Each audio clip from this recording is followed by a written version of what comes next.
not realizing or thinking about all the people that were actually listening to it.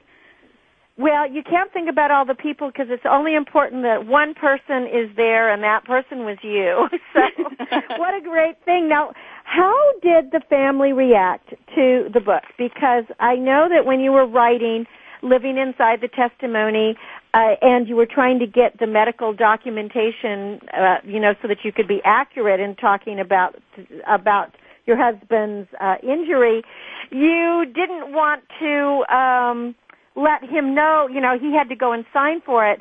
So now, is he happy about it all? Well, now that he knows, yes, but at the time he wasn't so happy about it.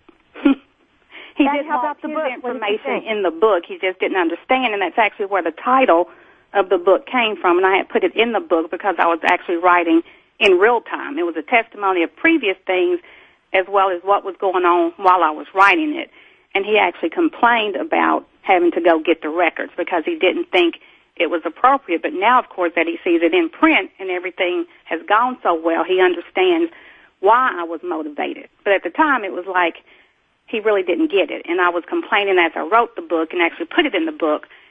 He really didn't understand because he had been living inside this testimony with me all this time and never really saw it for what it really was. And then I kept referencing living inside the testimony without realizing that's what I was doing, and that ended up being the title of the book. Well, and I love the title of the book because, I think when people first see it, it's the truth of who you are. You're living each day to the fullest, and you're living under the huge master's plan, which it's difficult to do sometimes, especially when things are going tough. It's hard to think that there's actually a plan for our lives that could be for the best, but we have to be the best people we can be and just accept what's going on.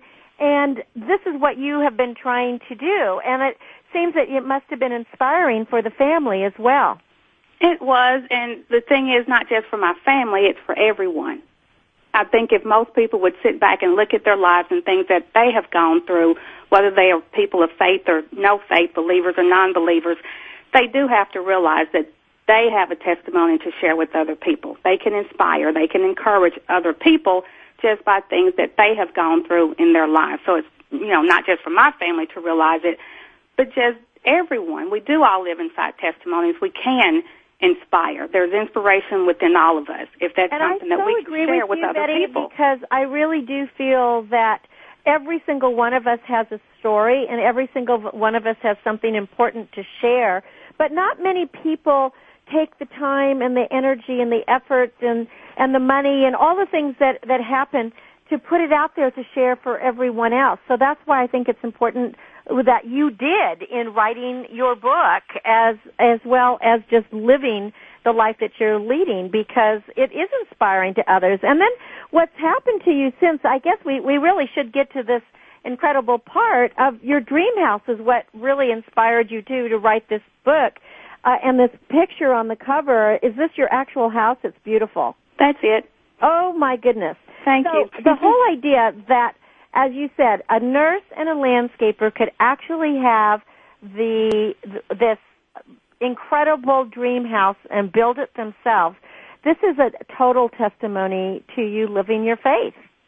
Well, and I think the picture of the house on the front is misleading to some people. I mean, the main point in the whole picture on the front. I think that's the important one.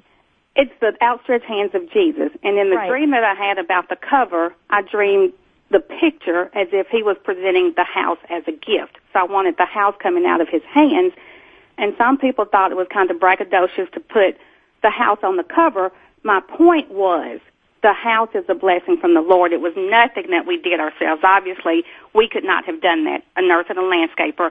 It was beyond what we could do. It was him, and because of him and what he did for us, that's why I wanted it presented that way. You make that very clear. It's very clear, at least it was clear to me, throughout the book. And you thank everyone who's come into your life. And to me, that was something else that I felt is important that people, when they read it, is that they can acknowledge the power of gratitude.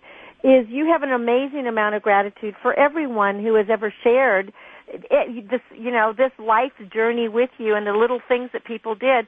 And when you're open and living in the testimony, it's like doors just opened for you. People came into your life at exactly the time you needed them, whether it was the attorney or the real estate or the people to help you find all those 32 heirs to the property that wasn't for sale. And get them all to sign off. I mean, there were a lot of just really amazing things that happened. And what I take away from your book is the fact that if we're open to all good things happening to us and believe that we are enough and that we all deserve good things to happen, that good things happen, and as you give so many different scripture readings, is that it's provided for us. And not just good things, but even through bad things. We still have to believe that it's all for a purpose. I'm not writing the story just to say, look at me and all the good things that have happened, but just look at what has happened, whether it's good or bad. Trust in the Lord, still knowing that it's all part of His plan, and He can see us through it no matter what it is, whether it's good or bad. Well, and I'm glad you brought that up, because bad things happen to good people all the time. Absolutely. But there usually is something that is beyond that cloud. There is that rainbow, although sometimes we can't see it at the moment. You know, you can't see the forest for the trees. But I want to give out your website so people can pick up this book. It is available at over 25,000 retail outlets. Again, another thanks to the testimony as well, of course, as your online stores. But you can read more about it and read more about Betty at livinginsidethetestimony.com. Livinginsidetestimony.com. Betty, will you just wrap it up for us, because it's important that people out there understand that they too have this ability to be part of the Master's plan? Well, I think it's, whether you have faith or no faith, just to believe that there is a master plan and that we do all have something to inspire and encourage other people. Just look at our lives and things that we have gone through, and you'll realize we really do all live inside a testimony, something that we can share with other people to help encourage and inspire them. Find the inspiration that lies within all of us. That's the main thing. We can all help someone else. Well, Betty, thank you so much, not only for writing the book, but for sharing the testimony and your story right here on StarStyle, Be the Star You Are.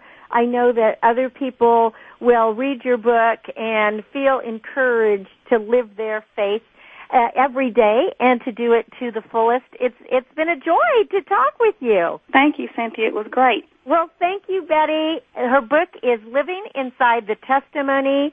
It is a look at her life inside the testimony, and as she says, it wasn't her plan. It was all part of the Master's plan. Please visit livinginsidethetestimony.com. And when we return, we are going to continue